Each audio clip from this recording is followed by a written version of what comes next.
Hey friends, Stephanie here. Have you ever used a wreath attachment? I'm going to show you from start to finish how I make this patriotic wreath using our Uncle Sam wreath attachment. I began by cutting 10-inch mesh at 20-inch strips. The mesh that I'm using is a 10-yard roll, so one roll will complete this entire wreath. I use what they call the curl or cruffle method, where I take my 20-inch strips and I curl the ends of them inward towards the natural curl of the mesh. So I make a small curl on each end and then I ruffle it by walking my fingers up the center and creating this curl ruffle. I'm placing those inside our metallic wreath frame. This is a wreath frame that we have available in our store that comes with the pencil ties already attached to them. So I just simply spread that pencil tie and add my ruffle or cruffle or whatever you want to call it. We're just going to repeat that process all the way around the outer ring, which has 10 ties. Once the outer ring is done, we're then going to transition to the top ring.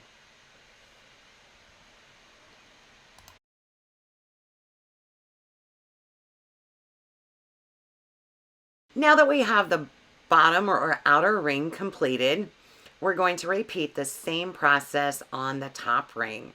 We're going to make that curl / ruffle method, and we're going to start placing those on the top ring of our wreath frame. There are 8 twist ties on the top of the ring frame, and I will be showing you shortly how we're going to take this Uncle Sam 3-piece wreath attachment and we're going to attach that to our wreath frame. As you can see with this method, depending on the mesh that you use and the density of it, it creates a very full and vibrant wreath. I'm going to set that aside for right now and show you what came in our 3-piece wreath attachment with our Uncle Sam. So he is the 2 legs, and both legs are wired, so therefore you can shape them and move them around. But you'll also notice that both or all 3 wreath attachments have wires attached to them. You're going to be able to use those wires and attach those to the wire frame of the wreath that we just created. When you get your Uncle Sam wreath attachment, his hat may be a little flattened, but you can spread him out.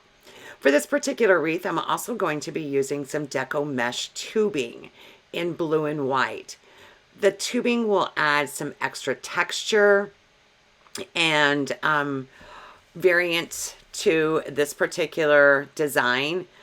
Adding tubing to your wreath can give it a very unique look that stands out from other wreaths.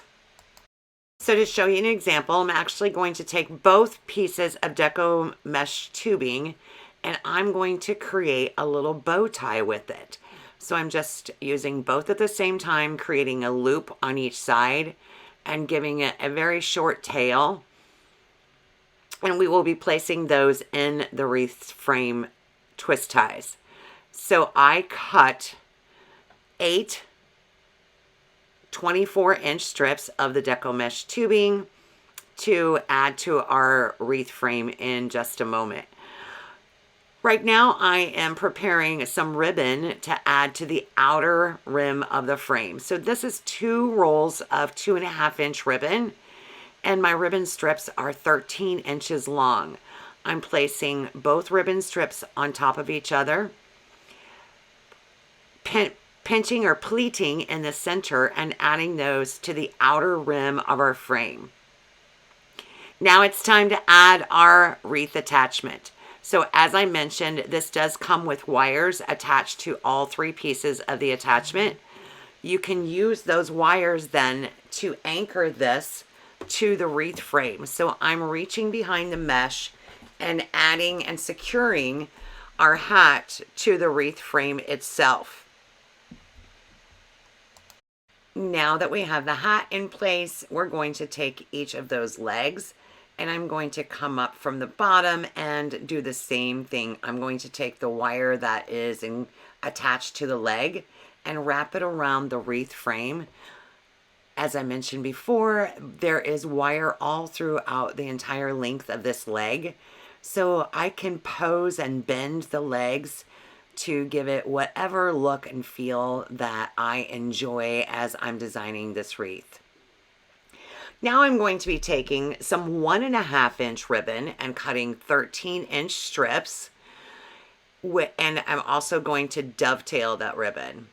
We're going to take those pieces of deco mesh tubing, create our little bow tie, and add the ribbon and the bow tie together into the same twist tie.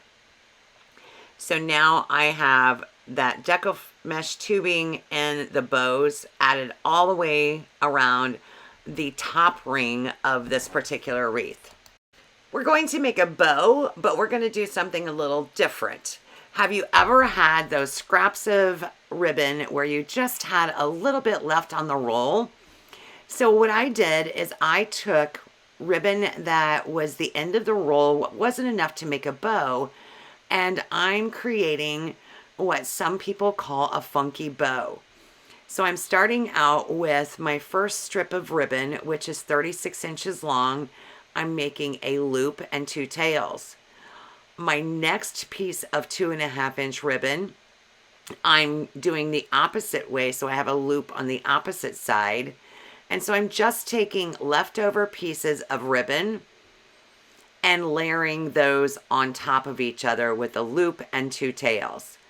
You'll notice that the white ribbon tail is a little bit longer. That's okay. We're going to trim that off here shortly.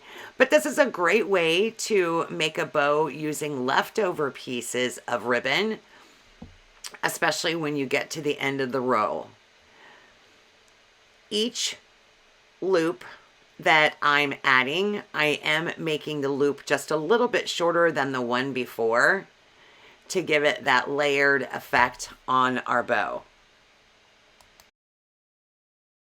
Now that we have all of our loops on there, I'm going to take 2 pipe cleaners and tie them together. And I'm going to secure all of those ribbons together using my pipe cleaners. Now I can attach that bow to my desired location on my wreath.